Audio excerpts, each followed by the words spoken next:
नाजरीन अस्सलाम वालेकुम। इनसाइड न्यूज के नए प्रोग्राम के साथ मैं हूं इब्राहिम राजा और आज हम आपको बताएंगे कि army chief general Qamar Javed Bajwa और एक अहम शख्सियत की मुलाकात के मुतल्लिक क्या बड़े इंकशाफात हुए हैं, आर्मी चीफ की एक्सटेंशन खत्म करवाने का मंसूबा क्या है और एक जज और मियां नवाज शरीफ का मामला क्या है। अगर आप इस खबर की तफसील जानना चाहते हैं और आने वाले दिनों में भी अहम मामलात से आगाह रहना चाहते हैं तो हमारे चैनल को सब्सक्राइब कीजिए। और अब बात करते हैं आज के मौजू पर, यानी जनरल बाजवा और एक अहम शख्सियत की मुलाकात के मुतल्लिक क्या नए इंकशाफात हुए हैं और एक जज और मियां नवाज शरीफ का मामला क्या है। आपको इस मामले से जुड़े 3 हैरानकुन वाकयात और उनकी इंतहाई अहम तफसील बताते हैं ताकि आप तमाम डॉट्स को कनेक्ट करके यानी नुक्तों से नुक्ते मिलाकर इस पूरे मामले को अच्छी तरह और आसानी से समझ सकें। तो मामला यह है कि मियां नवाज शरीफ को एक टेलीफोन कॉल की गई। इस कॉल में एक इंतहाई अहम नौयत का पैगाम था। इस पैगाम का ताल्लुक बराह रास्त फौजी क़यादत और मौजूदा कशीदा सियासी सूरत हाल से है। ये पैगाम मिलने के बाद मियां नवाज शरीफ ने 2 शख्सियात को हंगामी तौर पर हसन नवाज के दफ्तर पहुंचने के लिए कहा। मियां नवाज शरीफ को टेलीफोन कॉल में क्या पैगाम दिया गया था और उसके बाद बुलाई जाने वाली हंगामी मीटिंग में क्या हुआ, उसकी पूरी तफसील भी आपको बताएंगे। लेकिन पहले आपको इसी मामले से जुड़े कुछ नए हकायक और इंकशाफात से आगाह करते हैं ताकि आप इस पूरे मामले का जो पस मंज़र है और इस मामले का जो स्याको सबाक है उसको भी अच्छी तरह समझ सकें। तो पहले आपको कुछ अजीब खबरों के तराशे और शॉर्ट्स दिखाते हैं और फिर आपको बताएंगे कि ये खबरें असल में कैसे चलीं। आप हमारी स्क्रीन पर भारतीय चैनल टाइम्स नाउ की सुर्खी देख सकते हैं। ये भारत का एक ऐसा चैनल है जो पूरी तरह नरेंद्र मोदी का हमायती है और पाकिस्तान का सख्त मुखालिफ है। इस हेडलाइन और प्रोग्राम में कहा गया कि पाकिस्तान की गलियों, सड़कों और बाजारों में लोग आर्मी और आईएसआई के खिलाफ बाहर निकल आए हैं और इस वक्त पाकिस्तान में एक सिविल जंग यानी खाना जंगी शुरू हो चुकी है। अब ये दूसरी सुर्खी CNN न्यूज 18 नामी एक चैनल की है और इस चैनल ने यह खबर चलाई कि पाकिस्तान की आर्मी और पुलिस के दरमियान झड़पें शुरू हो गई हैं और पाकिस्तान में खाना जंगी शुरू हो चुकी है। अब कराची में जो हालिया धमाका हुआ था उसको भी इन जाली झड़पों का हिस्सा बनाकर दिखाया गया और इस सिलसिले में जाली तस्वीर और जाली वीडियोस चलाई गईं। इस प्रोग्राम में यह भी कहा गया कि वजीर आजम इमरान खान और army chief general Qamar Javed Bajwa का मुहासरा कर लिया गया है और ये भारतीय सुप्रीम कोर्ट के एक नाम नेहाद वकील प्रशांत पटेल का वेरीफाइड अकाउंट है जिसके लाखों फॉलोअर्स हैं और इस शख्स ने ये ट्वीट्स किए कि पाकिस्तान में 10 पाकिस्तानी पुलिस एहलकार लोगों को आर्मी से बचाते हुए शहीद हो गए। पाकिस्तानी रेडियो पर जंगी तराने चलाए जा रहे हैं और अमरीकी बहरिया कराची की बंदरगाह पर पहुंचने वाली है। अब इस किस्म की जाली ट्वीट को बीजेपी का जो सरकारी सोशल मीडिया सेल है उसने हजारों मरतबा रीट्वीट करके इस जाली खबर को आगे फैलाया। और ये जो सुर्खी है ये इंडिया टुडे की है और इसमें यह तासुर देने की कोशिश की गई कि आईजी सिंध के मामले पर पाकिस्तान में एक सिविल वार शुरू हो गई है और उसके बाद एक और भारतीय अकाउंट से ये जाली खबर चलवाई गई कि सिंध पुलिस और आर्मी की झड़पों में 4 फौजी और 1 पुलिस एहलकार मारे गए हैं। अब जरा जी न्यूज की शर्मनाक हद तक घटिया और झूठी सुर्खी देखें। इस सुर्खी में कराची का जो हालिया धमाका है उस धमाके का जिक्र करते हुए यह तासुर दिया गया कि पाकिस्तान में एक सिविल वार यानी खाना जंगी की सूरत हाल पैदा हो चुकी है। और अब आपको बताते हैं कि ये खबरें असल में कहां से चलवाई गईं और फिर आर्मी चीफ जनरल बाजवा की अहम शख्सियात से मुलाकात के बारे में भी बात करेंगे और आपको ये भी बताएंगे कि लंदन की मीटिंग में क्या हुआ।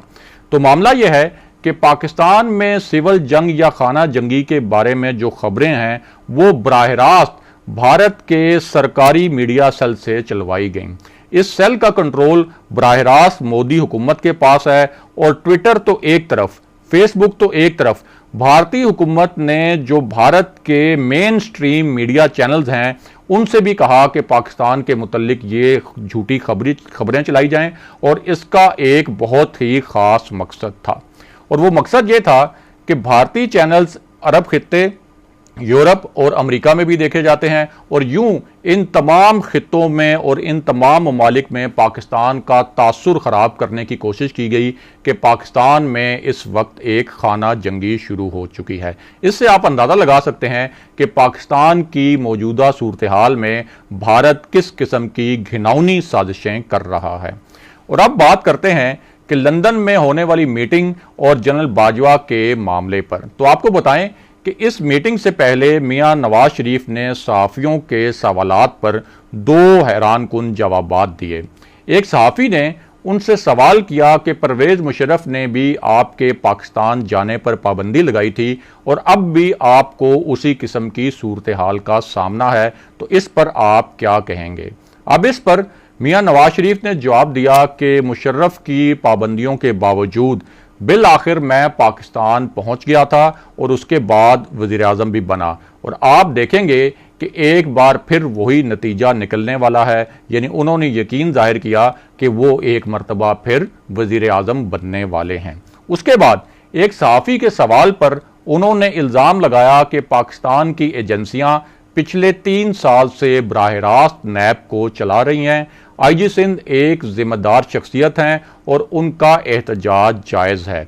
रियासत के ऊपर जो रियासत चल रही है उस रियासत की एजेंसियों में इस वक्त इंतकाम की आग भड़क रही है। हम कह रहे हैं कि पाकिस्तान को चलने दो, लेकिन वो इंतकामी कार्रवाइयाँ कर रहे हैं। इन इंतकामी कार्रवाइयों में मरियम नवाज के होटल का दरवाज़ा तोड़कर माशरती अक़दार तक को पामाल किया गया, ये इल्ज़ामात मियां नवाज शरीफ ने लगाए। अब ऐन इसी दौरान मौलाना फजलुर रहमान ने भी दो चौंका देने वाले इल्ज़ामात लगाए। उन्होंने कहा कि अजीब बात है कि जो लोग और अनासिर कैप्टन सफदर के वाक़े के जिम्मेदार हैं वही इसकी इंक्वायरी करेंगे, क्या उनकी रिपोर्ट कबूल की जाएगी। इदारों की जानिब इशारा करते हुए मौलाना फजलुर रहमान ने इल्ज़ाम लगाया कि जब मुजरिम खुद अपने जुर्म की इंक्वायरी करे तो फिर क्या नतीजा निकलेगा। मौलाना फजलुर रहमान ने एक खास तासुर देते हुए कहा कि सिंध पुलिस ने आईजी के साथ मुबैना बदसलूकी के मामले पर जो रद्द अमल दिया उससे साबित हो गया कि पानी सर से गुजर चुका है और नादीदा कुव्वतों की बालादस्ती अब किसी सूरत काबिल कबूल नहीं। उन्होंने ये तासुर भी दिया कि जो कुछ कराची पुलिस ने किया वो पूरे मुल्क की पुलिस भी कर सकती है। मौलाना ने यह धमकी भी दी कि वो सारी जिंदगी मार्शल लॉ से लड़ते रहे और जो कुछ हो रहा है इस वक्त इससे इश्तियाल मजीद बढ़ेगा। इसके अलावा मौलाना फजलुर रहमान ने आसिम सलीम बाजवा की जानिब इशारा करते हुए कहा कि सी पैक अथॉरिटी वालों को किसी सूरत इस्तिस्ना नहीं लेने दिया जाएगा। उन्होंने ये इल्ज़ाम भी आयद किया कि सिर्फ सिंध से नहीं पूरे मुल्क से फौजी अफसरान इंतजामी मामलात में अपनी बालादस्ती ख़त्म करें। अब इस पूरी सूरत हाल में मियां नवाज शरीफ ने मुतालबा किया कि सुप्रीम कोर्ट कराची वाक़े और मुल्क की जो मौजूदा सूरत हाल है उसका अज खुद नोटिस ले और लंदन में मौजूद सहाफ़ियों के मुताबिक उनका इशारा इस जानिब था कि जैसे सुप्रीम कोर्ट के जज जस्टिस फायज ईसा ने वज़ीर आज़म इमरान खान के मुतल्लिक नोटिस लिया है वो इस मामले पर भी नोटिस लें। दूसरी जानिब मरियम नवाज ने एक बहुत बड़ा दावा किया। इस दावे का पस मंज़र यह है कि हुकूमती रहनुमा हमेशा ये कहते हैं कि हुकूमत और फौज एक पेज पर हैं, यानी एक सफ़े पर हैं। अब मरियम नवाज ने ये बयान दिया है और ये दावा किया है कि जिस एक पेज या सफ़े की बात की जाती थी वो सफ़ा पलट गया है, यानी फ़ौज अब हुकूमत के साथ नहीं और हुकूमत जाती हुई नज़र आ रही है। और अब बात करते हैं जनरल बाजवा और लंदन वाली मीटिंग के मामले पर। तो आपको बताएं कि मोहम्मद जुबैर जिन्होंने आर्मी चीफ से मुलाकात की थी उन्होंने रऊफ कलासरा साहब से बात करते हुए इंकशाफ किया है कि जनरल बाजवा की एक्सटेंशन की हमायत करना नून लीग की एक गलती थी। हमारे ज़राए के मुताबिक नून लीग के अंदर इस हवाले से तासुर है कि ख्वाजा आसिफ ने पार्टी लीडरशिप को मिसगाइड किया। अब इस पूरी सूरत हाल में मियां नवाज शरीफ ने हसन नवाज के दफ्तर में एक मीटिंग बुलाई और इस मीटिंग में इसहाक डार, हुसैन नवाज, नासिर भट्ट और नून लीग बरतानिया के 2 रहनुमा शरीक थे। लंदन में मौजूद सहाफ़ती ज़राए के मुताबिक इस मीटिंग में मियां नवाज शरीफ ने ये अल्फाज इस्तेमाल किए कि जनरल बाजवा की एक्सटेंशन ख़त्म करवाने के लिए या उसे कलअदम करवाने के लिए क्या कानूनी ऑप्शन मौजूद हैं। ये मीटिंग 3 घंटे जारी रही और नवाज शरीफ ने इस मीटिंग में हदायत की कि नून लीग के कानूनी माहिरीन से मशावरत की जाए कि जनरल बाजवा की एक्सटेंशन ख़त्म करवाने के लिए क्या अदालती और पार्लिमानी ऑप्शन इस्तेमाल किए जा सकते हैं। अगले प्रोग्राम तक के लिए खुदा हाफिज़।